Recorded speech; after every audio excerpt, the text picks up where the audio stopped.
राधे राधे, जय श्री कृष्णा मित्रों। आप सभी लोग कैसे हैं? आशा करती हूँ हमारे लड्डू गोपाल जी की कृपा से आप सभी लोग स्वस्थ होंगे, मस्त होंगे।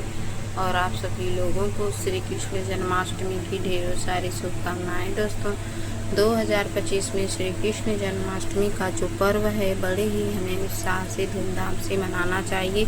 और श्री कृष्ण जन्माष्टमी का व्रत हमें 16 अगस्त के ही दिन रखना है।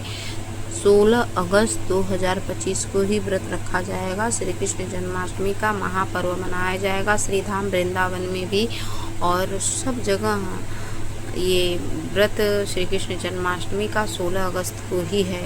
केवल स्मार्ट लोग ही बस जैसे 15 अगस्त को करेंगे। तो दोस्तों, हमें हर एक वैष्णव जैसे ये जो जन्माष्टमी का व्रत है 16 अगस्त को करेंगे, तो हमें भी 16 अगस्त को उदय तिथि के अनुसार ये व्रत धारण करना चाहिए।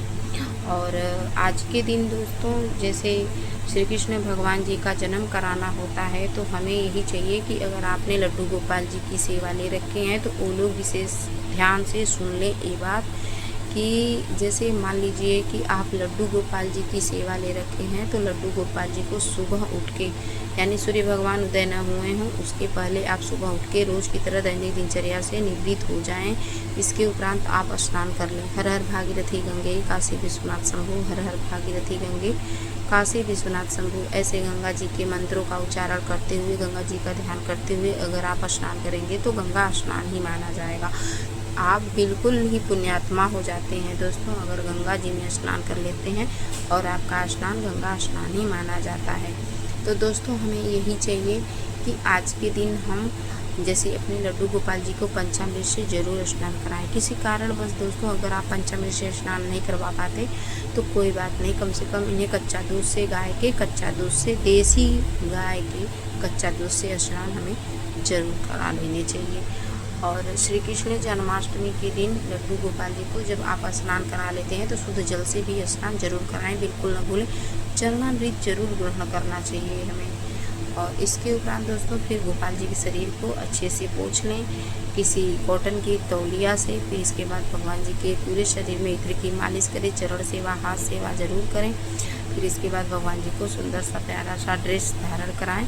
फिर भगवान जी को सुंदर श्रृंगार करें, जैसे गले का हार, मोर मुकुट, हाथ में बांसुरी, कान के बाले, हाथ के कड़े, सुंदर सा इनका श्रृंगार कर लें। फिर भगवान जी के समक्ष दोस्तों सीजनी फलों की भोग लगाएं, और कुछ नैवेद्य जो भी आपसे बन पड़े आप भगवान जी को भोग जरूर लगाएं।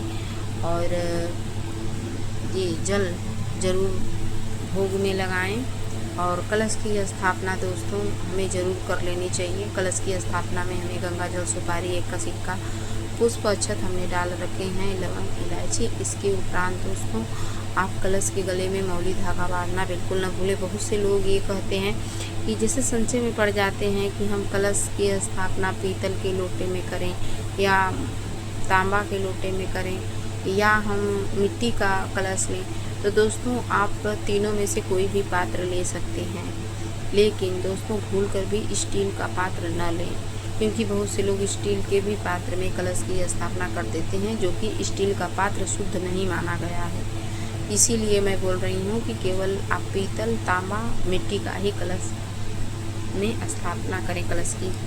और आम के पल्लव या अशोक के पल्लव ले सकते हैं दोस्तों। फिर इसके उपरांत आप एक नारियल को चुन्नी में लपेट करके कलश के ऊपर रखें। अगर आप जैसे कलश में आप नारियल रख रहे हैं तो खड़ा नारियल रखें, जिसे श्री कलश बोलते हैं।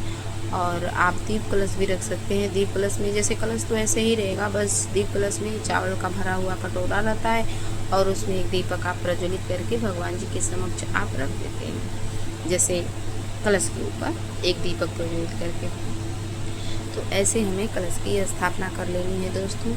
और जैसे बहुत से लोग क्या करते हैं कि भगवान जी का जन्म जब होता है तो खीरे से जन्म कराते हैं। देखिए, भगवान जी तो प्रकट होते हैं, लेकिन एक विधि विधान पौराणिक परंपरा निभाई जाती है शुरू से ही कि खीरे को, जैसे एक खीरा लाएं, खीरा में जिसमें डंटी होती है उसी डंटी को एक के सिक्के से आप काट दें तो उसको नाल भेदन कहते हैं। तो हमें ज़रूर नाल काट देनी चाहिए खीरा के माध्यम से।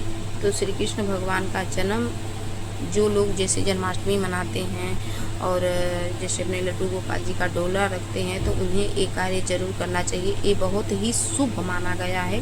जिनके घर कोई संतान नहीं होती उनके घर संतान उत्पत्ति का योग बन जाता है। दोस्तों, पूजा पाठ के उपरांत भगवान जी से क्षमा याचना जरूर करें और पूजा पाठ के बाद भगवान जी के समक्ष जो भी आप प्रसाद भोग लगाए हैं आप पूरे परिवार में वितरण करें, स्वयं भी ग्रहण करें और भगवान जी के समक्ष जो भी दान दक्षिणा रखे हैं किसी ज़रूरतमंद व्यक्ति को दान दें। तो दोस्तों, आप सभी लोगों को सुबह शाम की आरती करना बिल्कुल नहीं भूलना है। और आप सभी लोगों को हमारी ये वीडियो कैसी लगी, अगर यह वीडियो आप सभी लोगों को अच्छी लगी हो और आप लोगों की थोड़ा यूजफुल हो तो लाइक सब्सक्राइब करना ना भूलें। प्यारा सा कमेंट लिखकर ज़रूर बताएं दोस्तों कि आप सभी लोगों को हमारी ये वीडियो कैसी लगी। और भी तीज त्यौहार की जानकारी प्राप्त करने के लिए हमारे किशन करें आप लोग चैनल को लाइक करें, सब्सक्राइब करें ताकि हमारे आने वाले वीडियो के नए नोटिफिकेशन आप तक पहुँच सके। राधे राधे, जय श्री कृष्णा।